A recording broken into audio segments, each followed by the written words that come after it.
kill it, we cat out myfile3. This is a secret. So it took the text from myfile4 and put it in myfile3. So again, in this case, since we're on the same system, all we've really done is done the copy command over the network on a local system.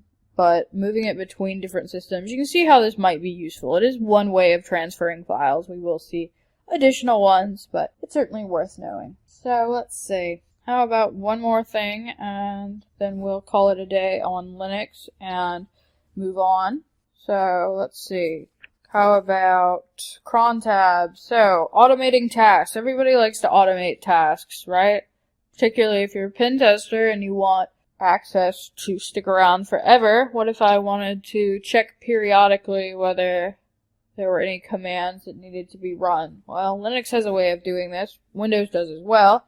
But in Linux, it uses something called cron jobs. So if we go into the etc directory with cd, we do an ls and pipe that into grep and ask for cron.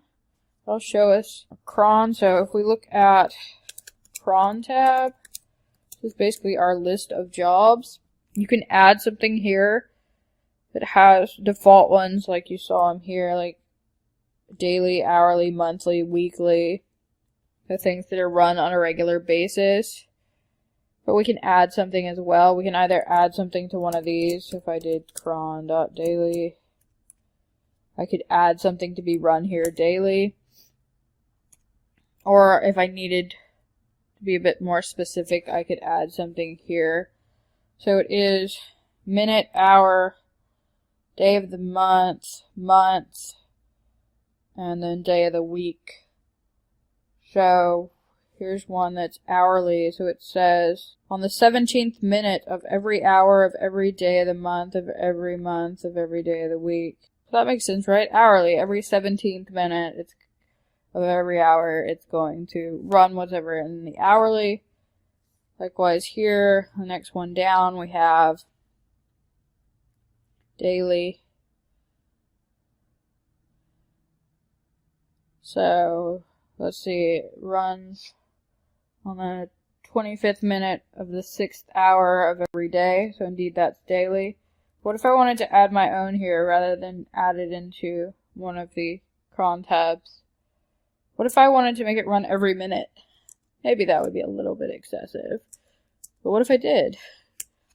And then the user, I would say root, and I want to run the command netcat -lvp1234. So every minute it's going to run netcat. Go ahead and save that, and should have to do service cron tab, service cron restart the scheduler. So then if we do, might have to wait a minute. See Apache's listening. Give it a second and that should run. A minute never seemed so long. Guess it didn't work.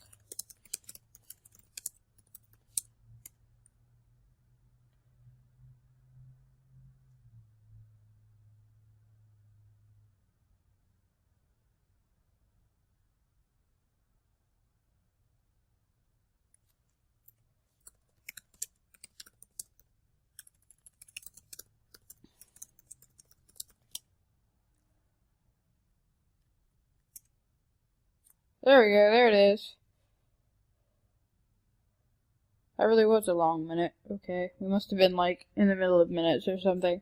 So there it is. So it's listening on 1, 2, 3, 4.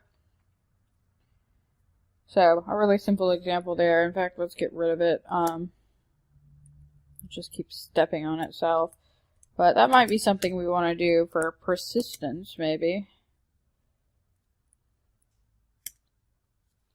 But we can add things. And again, you can add them into like those cron.dailies, hourlies, monthlies, weeklies as well. Of course, we wouldn't see it happen quite so quickly. Not really appropriate for a video to have to wait for an hour.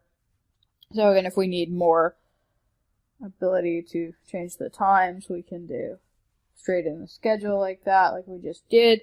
So again, it's a kind of brief introduction to Linux. I certainly encourage you to become more familiar with Linux, and then hopefully you will be a grand Linux expert, probably more so than me even, but in general, it's just certainly worth knowing for pen testing, because again, a lot of your pen testing tools are, one, going to be built into Kali Linux, and many of them may not even have a Windows or Mac version for you to use, so if you aren't familiar with this platform, you won't be able to get the most out of your pen testing arsenal.